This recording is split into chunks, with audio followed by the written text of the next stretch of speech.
Mga igsuon, muangkon ba mo nga anak mo sa Ginoo?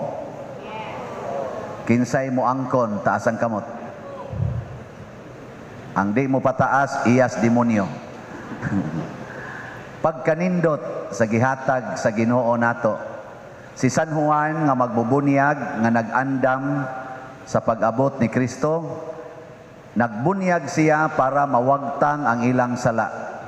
Matod pa ni Propeta Isaías diri sa unang pagbasa, duol mos Ginoo samtang may panahon pa, biyai ang inyong mga sala. Kay kanagong naisala, di man na makaduol sa Ginoo.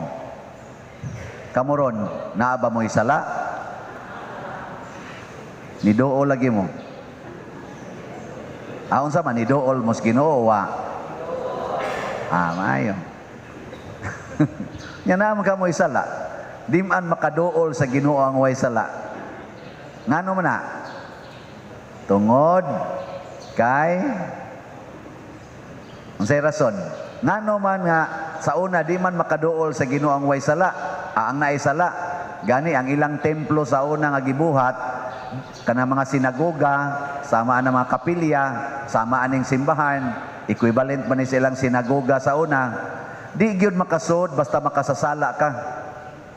Prostitute, kanang mga tax collectors, kanang nag-homosexual, kanang nihikap anang naang mga hugaw nga mga butang, kanang nihikap anang sanlahon, ang sanlahon kay kana sang naay mga sakit nga grabe, ilang masanang tan-aw nga makasasala. Di gyud kasud kay naa lagi na sa Bible nga dili makaduol kaniya ang makasasala. Muna og haron maandam ta, maglimpyo ta sa atong sala. Mo'y gibuhat ni San Juan, namunyag siya para pagwagtang sa sala. Nya niingon dahil siya diri sa ikaduhang pagbasa, ang muanhi kanako, aw sunod kanako, mas gamhanan kay kanako. Ako nagbunyag kaninyo sa tubig, pero siya magbunyag sa Espiritu Santo. Yang anong makaduol naman taros Ginoo bisag na atay sala, kay naa natay nadawat nga bunyag nga labaw pa sa magwagtang og sala, naa natay Espiritu Santo. Ana lingian na imong tupad ing na daghan kagsa ing na kono ing na daghan kagsa nya moingon sa siya jutay raman imo unsa man sa daghan-daghan ana. Pasalamat ta sa Espiritu Santo ngano man kay bisag naatay sala tungod sa iyang way puas nga gahom og grasya, iya tang himuong angayan bisag dili angayan. Muna nga ningon si San Pedro, Lord, kung maunay imong standard, kinsa ra man day maluwas? Ingon day si Jesus, dili man ni mahimo sa tao, pero mahimo kini sa Dios. Unya kay ang Dios Espiritu Santo na naman nato, mahimo na. Pero ang question, ayaw pagsalig. Ay pagsalig ba? Nga naman, kay dunanay role ang Espiritu Santo. Naana siya'y requirement aron makapadayon ka gamit sa iyang grasya. Unsa may requirement? Unsay requirement? Kinahanglan nga maghinulsol ka. Kinahanglan nga mo desisyon kang mobiya sa sala. Maunay lamdag sa Espiritu Santo nato. Maubita nga niingon si Jesus, ang makasala batok sa anak sa tao, batok niya pasayloon. Pero ang makasala batok sa Espiritu Santo, dili pasayloon. Ni amang Espiritu Santo sod nato magsigim na sa ingon, hinulsoli ng imong sala, hinulsoli na ng imong pagpamakak, hinulsoli na ng imong pagsigidihag sa may lain. Tanaw-tanaw anang porn. Hinulsoli na ng imong pagkatapulan, hinulsoli na ng imong pagkalibakira, hinulsoli na ng imong pagsigigdumot anang imong ugangan, hinulsoli na ng imong kalagot sa pari. Nana ba? Nya higugmaan na ng pari. Nana, no? Hinulsoli na ng imong pagpangabit, hinulsoli na ng imong pagkapalahubog, hinulsoli na ng imong pagkasugarol. Pero moingon gani ka nga, Lord, sabta lang sad ko Lord, oy sa o mangyud Lord na lami pa mangyud gayon ni ana. Tao ra manggod ko Lord, huyang manggod ko. Nya mao man gini madama jud ko ani, ako naman gini kinaiya. Mao gani na imong istoryas Ginoo, nakasala nakabatok sa Espiritu Santo. Ngano man iya man ganing gilimpyo ang imong kaugalingon, makaatubang man gani ka sa Ginoo bisan pag naa kay sala tungod siyang grasya. Kana na lang paglig-o nimo batok sa sala mo di niya mahimo. Imo ginang dipinsahan, imo ginang himuag katarungan nga tao ra man gud ko, anak naman kas Ginoo. Mo na ang Espiritu Santo yun, biyae ra gud na. Kanabitang na ako'y mauyon na no, nya mo text pod nako nga bakit ngayon ka lang dumating sa buhay ko. Adi mo to? Nabitaw. O nya mo desisyon ko nga di lang yun. Di lang yun. Nya, ang ako sang lawas magsiyon, okay ra lagi na. Okay ra lagi na. Ko di lang yun. Di lang yun. Nya magsige man sa yung text, nya nindot man kay paminawon. Nya mayon ko nga di lang yun. Inigingon akong dili yun. Pertig yung sakita. Sige lang kog patukar anang kantang nanghihinayang. Nanghihinayang ang puso ko. Inana ba? Ang resulta, hilak. Hilak yun. Nagoy panahon nga mabasa ang akong unlan sa pagsigig hilak. Nakumay na lang ni ang unlan na basa kaysa lain mo'y mabasa, no? Di, awa ko kibaon sa pailaing mabasa, pero unlan lang. Dili sa yun, oy. Pero mao ni nindot ug daghan ang nitestimonya niini labi na gyud karong panahon nga daghan na kay magsigig view ani akong wali sa online, daghan kay mo testimonya. Father nganong sa una di man ko hapit kapugong sa akong kaugalingon sa pagpamalikas, nganong sa una sigihan man ni nakog away ang akong bana, nganong sigihan man singhag nako ang akong asawa, nganong karon Pader nga nagsigi nako og paminaw nya ako gyung gitswayag puyo, nindot man day kayo. Kanindot ay aning wa tay kabit. Pagkamalinawon sa akong pamilya, kalinawon sa akong kasing-kasing, pagkanindot ay aning di na ta mamalikas, magsigi naman smile ang akong mga anak. Muparaig naman to nako akong anak sa una nga sige akong nganlag tapulan kang buanga ka wa kay kapuslanan, muparaig naman ako mangayo pag 20 ighuman. Nya di ra sa siya masuko nga muhatag. Unsa man ni? Inighimo na tog desisyon nga mobiya ta sa sala tungod kay naa na ang Espiritu Santo nato, tungod kay buhi na kaayo ang pulong sa Dios dinhi nato. Matud pa sa unang pagbasa ni Propeta Isaías, ang akong pulong kun musud na gay na ninyo ug muanha na gay na tumanon gid niya ang purpose niya na. Unya unsa may katuyuan nganong musud siya nato pinaagi sa Espiritu Santo diha sa bunyag aron iya tang luwason gikan aning higot sa sala nga gibubod ni Satanas nato. Nya sigihan dayon tagbutang dinhi ni Satanas og bati kay hunahuna nga tao ra man gud ko, inaani ra man gud ko. Aw sus kinsa gutay masantos bisag kay kanang gasigigwali diha kanangan lag padersiano utro man sa nang sad-an gud. Ana kana mao nay mga yawan-on nga hunahuna sag nilag sa padersiano maadtos impierno basta niwali. Nya ikaw mukuyog di kang padersiano ug moadto ko sa impierno, mukuyog mo. Mao nang ningon si Jesus, sundan ninyo ang ilang giwali ay lagsunda ang ilang gibuhat. Wag yapon mo kasabot. Labi na gyud og magtan-aw tang San Vicente Ferrer. Magwawali man ni. Unsa may mahitabo? Musamot na gyud nga makaingon ta ang pulong ug ang buhat ni San Vicente Ferrer angay gyung sundon.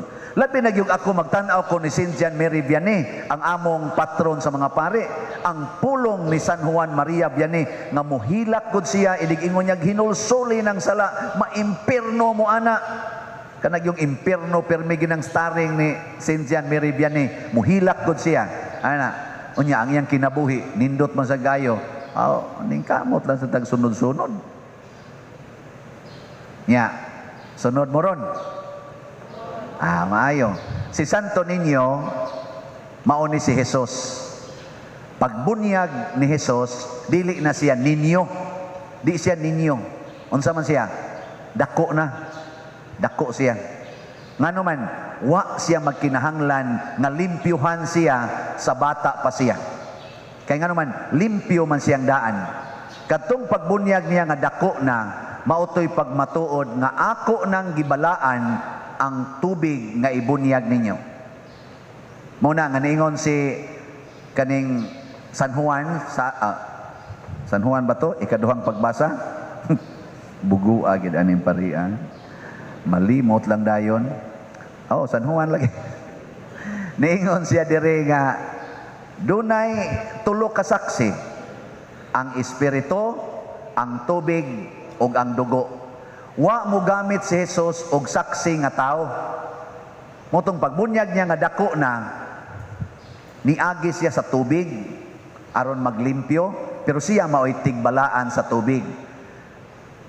Nikunsad niya ang Espiritu Santo sa dagway sa salampati, pagmatuod nga siya gyud mao ang manluluwas, mao ang Kristo. Nya niagi dayon siya sa dugo, kaning cross. Mao man na dugo. Karon sad kita gibunyagan tan gamay pata kay nagbawon man gud ta og original sin. Mao na inig bukbo sa tubig diha anang igbunyag nato, gibalaan naman na sa tubig nga giagian ni Kristo, malimpyo ang original sin. Ana, human mukungsad nato ang Espiritu Santo kay lagi ang gihatag ni Kristo nato nga bunyag dili ra tubig, Espiritu Santo sad. Ang kuwang na lang nato karon unsa man? Dugo. Dugo. Kamu kapila mo dugon, joke. Di dugo ba? Unsa man ang dugo? Kasakit, kamatayon. Kasakit, kamatayon. Mao nay dugo. Pasabot ani, puy-an unta nato ang kalimpyo, sundon unta nato ang Espiritu Santo, bahala nagsakitan ta. Bahala nagmuagas atong dugo sama ni Pedro Calungsod ug ni Lorenzo Ruiz. Muna og ang gisulti sa Espiritu Santo nimo asawa nga sunda ang imong bana, ayaw pagsigig pangdiktar anang imong bana, sunda gyud imong bana, bahala nagkulatahon ka, mag-agas na ng imong dugo, moingon ka niya na nisaksi na ang dugo. Ana, gaday nganong di man ka mo reklamo anang gaagas naman ang imong naong, nagmama naman ang imong baba sa kulatas imong bana, inka binunyagan baya ko, anak baya ko sa Ginoo. Nya gisaksihan naman ko sa tubig, gisaksihan naman ko sa Espiritu Santo, kuwang na lang ako usa dugo ug mauna ni galisod na kog tabi. Kay siging agas ang dugo. Ingka pa dir lisod sa kay ng kulatahon toy ay ladang dugo, sige di lang. Kasakit mangyapon na ang dugo, ang meaning. Imong luha, agas imong luha. Pero di jud ka masuko. Ngano man, sugo din sa Espiritu Santo nga masuko. Nagsunod ba ka sa Espiritu Santo hangtod ka mamatay? Wa man siya musugo nga masuko. Unsa man? Hilak lang. Hilak. Igaga sa imong luha, ingka mao ni ang akong kasakit, mao na ni ang dugo. Nya unsa may timailhan nga ikaw tinuod nga anak sa Ginoo, pinaagyan ang imong kasakit, kana bang mag-antos ka nga di jud ka masuko? Si Kristo nag-antos og namatay, wa masuko. Si Maria nag-antos og namatay, wa masuko. Si San Jose mao gyapon, San Roque mao gyapon, San Pedro Calungsod mao gyapon, ug uban pang mga santos nag-antos hangtod namatay pero wa masuko. Kamo, og paantoson mo sa inyong mga anak, kamong mga ginikanan, di mo masuko. Dili? Testingin ninyo karon inig uli. Ay yung kasuko. Unsa may imong iili sa imong kasuko? Ilisi og kaluoy. Kaluoy ba? Kay kanang mga badlungon, kanang mga gahig-o, luoy kay na sila. Kay ngano man, wa na sila magpuyo sa Espiritu Santo. Ug naa na sila sala nga dili mapasaylo. Kay sala man na sa Espiritu Santo. Di maluoy jud ka. Muna kung nang imo ganing anak, tapulan kayo, imbis masuko ka, maluoy ka. Kaluoy sa akong anak, padong nas impierno. Ana. Nya kay padong naman siya sa impierno siyang katapulan. O sabi na sa 7 capital sins ang katapulan, sloth, no? Di ba? Pila to kabuk capital sins? 7. 7 lagi capital sins. Unsa ganito? pride, anger, lust, envy, gluttony, dagkog kaon, pati usa, avarice, kanang pagkahakog, og katapusan, sloth, ang katapulan. No na siya. Nya, di ka maluoy, nga padung naman sa impyerno, kanang gasigilag duwa sa computer, padung naman sa impyerno. Unya kana sang nangabit, unsa man na? Lust, L-U-S-T, padung na sa impyerno, so kaluy. Diglakaw si imong bana padung sa kabit, maghilak kas kaluoy sa kong bana, padung na sa impyerno. Igtanaw ni Muskabit, porting gwapahay sa kagwapas iyang dados impyerno. Kaluoy sa iyang naong kagwapa. Igtanaw ni mo sa amin, porting ni mong laksutay ka, ang ayan, nagyog kong maimpyerno. Pero kay wa man ka masuko, ikaray batignaw nga malangit. Pero igabuti mo sa langit, kanang imong naong usbon na sa Ginoo, tagaan naman na glorious beauty, amiable beauty, ikaw na saan mo kinagwapahan. Mao na siya, kinagwapuhan. Nya baka kita mo pare nga naigi agbayan, namubo kay short. Mingon day mo, nindot sa ni mamiling pariada, batanon gyud ang iyang is dados impierno. Nya kay naluoy mamos pare, unsa may inyong buhaton? Kuyogi ang pare. Oh, kuyogi ba? Pero ay pagkuyog nga ikarang usa, daghan mo. Muna si Jesus, isip Pangulong pare, ang iyang kuyog, the women of Israel, of Jerusalem, or the women of Israel, mga babay ang iyang kuyog. Muna ang pare, mukuyog ganig mga babay, kana secure na. Mukuyog gani og babay, kuyaw-kuyaw na. Pero usahay, may masadming musabot, matud pa sa akong amigong pare, sayon ra na dre, kuyog kag 5, bili ng usa, pauli ang upat. Kamao yun. Nakakaton ko ato'y gisuwayan anak kong kausa. Pero niuli mo sang 5. Nga naman, ni ayaw mas upat. Kaya nahadlok mas pari, batikig naong. So mo to, miuli. Sayang, gasto pa, daghan kayo. Wagid ka. Bitay, wako mo suwayan ay, kamusan mo, tuo sa mong suway.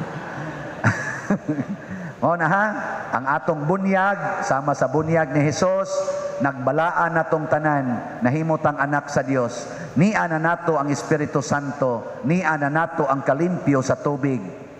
Ang ato nalarong desisyon, puy-an ba nato ang dugo, ang pag-antos, aron hangtod gyud ta mamatay, masantos gyud ta, ug moingon jud ang amahan kanato, ikaw ang pinangga kong anak, og nalipay ako pag-ayo kanimo.